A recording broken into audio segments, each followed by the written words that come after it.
Hej och välkomna till ett nytt avsnitt av Heavy Metal Hiking. Idag ska vi verkligen ta oss vatten över huvudet och titta på en kniv som, om inte är en kopia, så är i alla fall ganska mycket inspirerad av en annan mycket känd kniv. Och det den kanske vill vara lite, det är Gerber Strongarm. Men den här kniven kommer från tyska Böker och det är från deras så att säga mellanklassserie Böker Plus. Och det kniven handlar om är deras Böker Plus Desert Man.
Måtten på Böker Desert Man är hela knivlängden är 24 cm.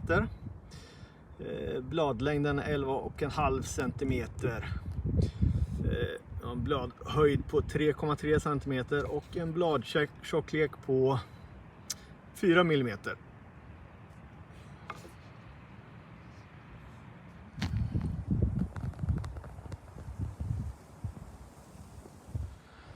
Storleksmässigt är de ju ganska lika, Böker Desert Man och Gerber Strongarm.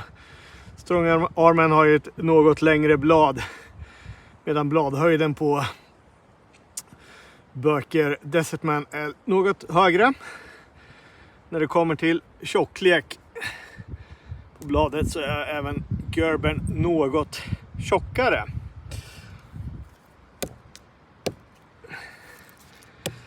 Tyngdmässigt, eller viktmässigt, så ligger Böken något högre då. Och det kanske inte bara är på grund av det lite högre bladet här, utan framförallt att den här har en så att säga rejäl genomgående tånge. Den är så att säga övergjuten här, men tången är i stort sett lika bred som handtaget, medan Strongarmen visserligen en full tånge, men det är mer av stick-tang-konceptet på den. Vilket såklart bidrar till en lägre vikt på den och en högre vikt på Böken.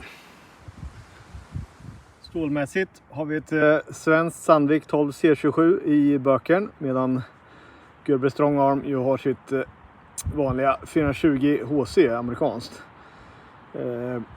Vilket stål som är bäst där är väl kanske en fråga om tycke och smak, men båda är ju någon form av budgetstål får man väl säga.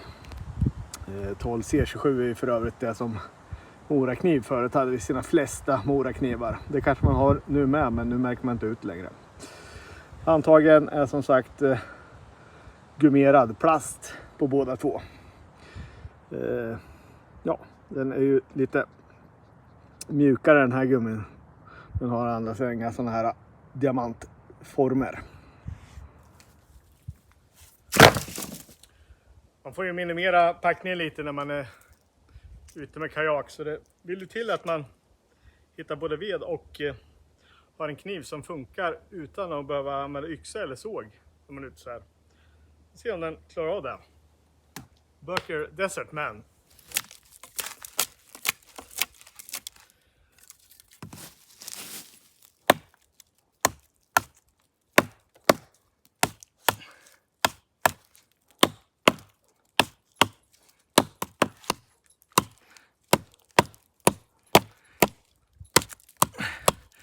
Den är inte så tung och ganska kort, så den är ingen prima chopper, men jag tycker det funkar rätt bra i alla fall. Det hade naturligtvis varit lättare med en lanyard här, och den här eller glaskrossen är ju inte jättebekväm att ha i handen när man choppar, men visst funkar det här. Helt okej.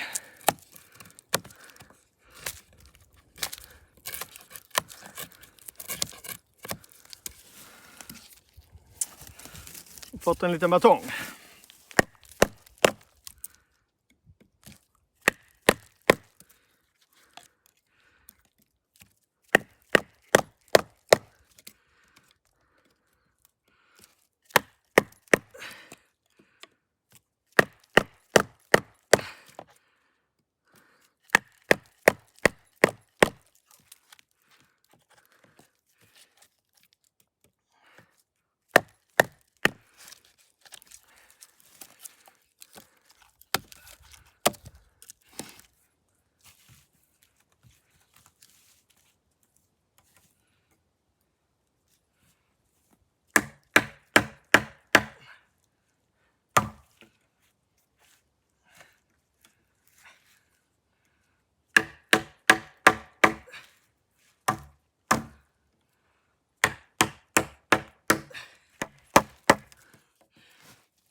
Jag kommer till crossbatongen. Det är faktiskt en riktig tuffing.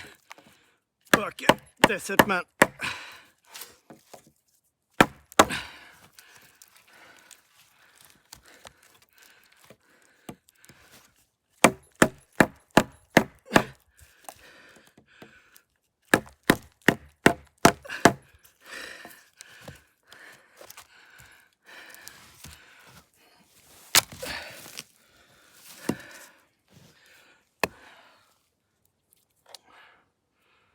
Och med lite vanlig batong i.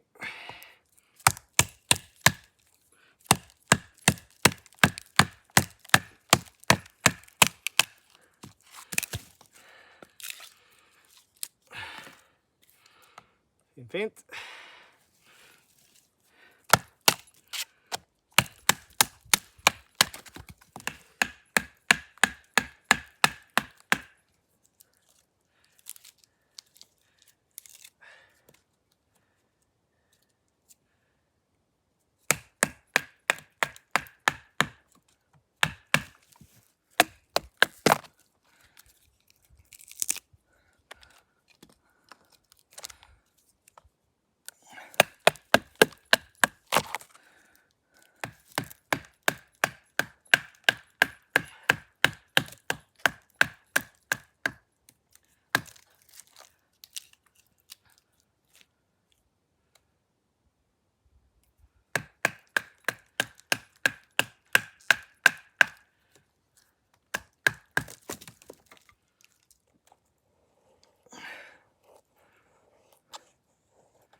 lite torrare.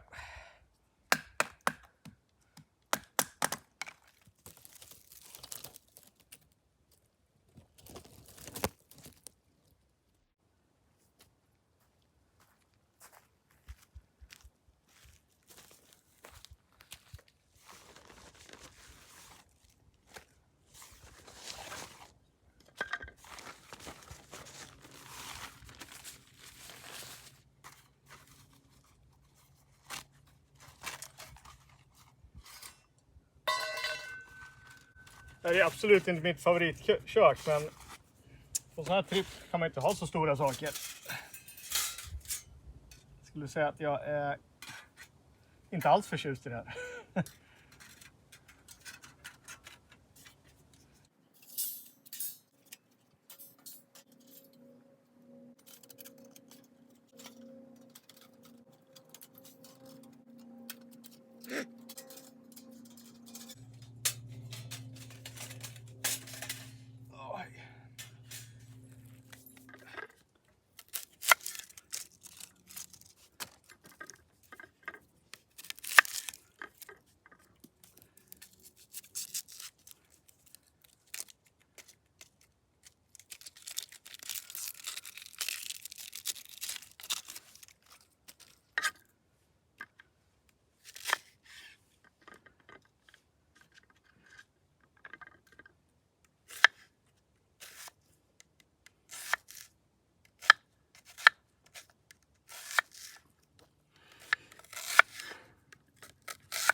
Matlagningsbiten tycker jag nog är den här knivens absoluta svaghet. Den har väl en Saber grind med typ flat grind här, men den skär iväg så in i bomben. Ingen höjdare alls att skära med den här.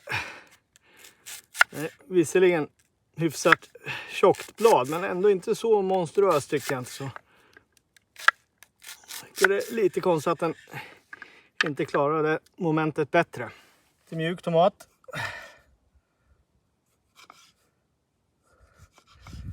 Det är ju lite att den vill krossa. Men ja. Den är faktiskt någorlunda slipad också så. Men nej. Mat är inte något den här briljerar med. Alls. Dela några jalapeno, eller klarar den i alla fall. Det är bra. Lite gammal korv ska de klara av att klyva också. Kul att den rullar ner.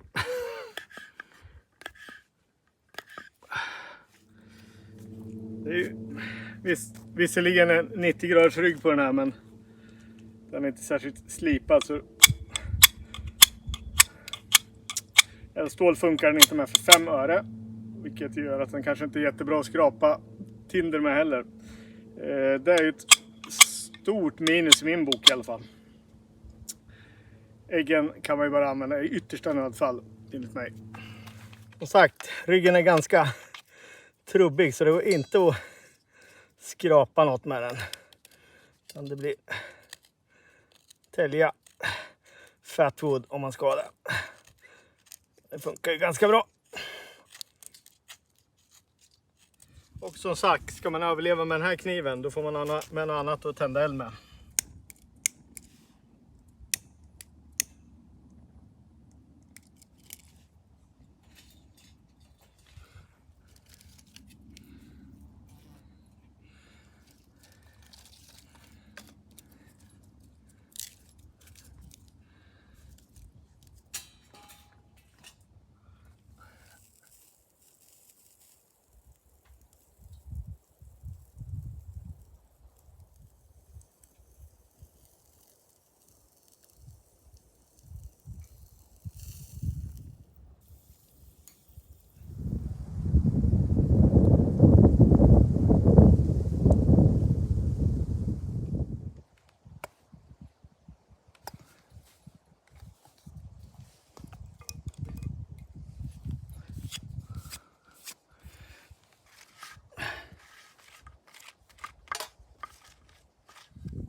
Oj. Så, släcka elden samtidigt som man kokar kaffe. Jättepraktiskt tips. Slidmässigt är det som sagt en kopia på Gerber Strong-Arms slida. Den här är inte alls lika bra dock, det tycker jag inte. Men helt okej. Kraftig nylon som en dangler här och lite infästningar. Och trevlig att dra så att säga. Så en helt okej slida. Den klickar ju riktigt fint och sen kan man ju säkra den här då. Så den sitter helt okej. Det här tror jag är någon slags efterkonstruktion för att den svängde ut för mycket annars. Jag vet inte. Den är i ett helt annat form och så här nylon och känns lite efterhands dit satt om man säger så. När det kommer till slidorna så ser man ju ganska lätt var böken har fått sin inspiration ifrån. De är tämligen likartade. Båda har de här nylonflärparna med möjlighet att ta bort den stora så att säga och göra den mer molekompatibel. Men Gerbern har ju även så att man kan väva igenom här med plasten och även sätta dit det här Scout Carry-fästet. Den biten får man ju fixa själv på böken så att säga. Men annars en lite någorlunda flexibel slida.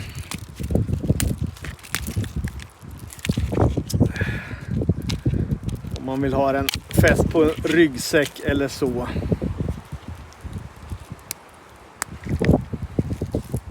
Får vi sätta lite olika höjd på det här med.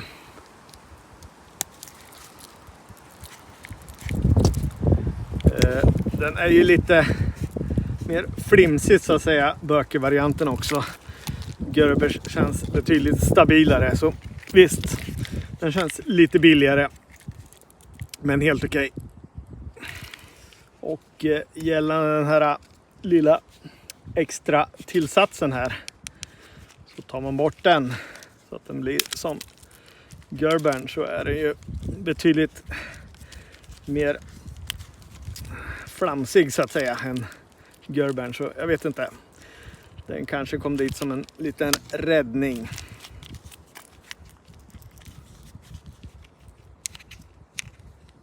När det kommer till ergonomi så är det så här övergjutet gummi på plast. Lite som Gerbers, fast den här faktiskt är ju betydligt bekvämare. Det får man ge den.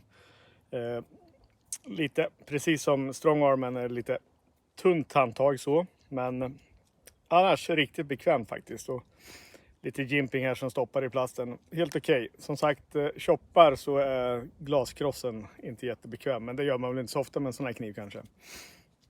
Men ergonomiskt helt okej.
Rent täljmässigt funkar det, men det är ingen superhöjdare. Alltså det är någonting med den här kniven som gör att fast den inte är slö så känns den lite slö.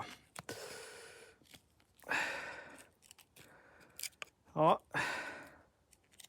så där faktiskt.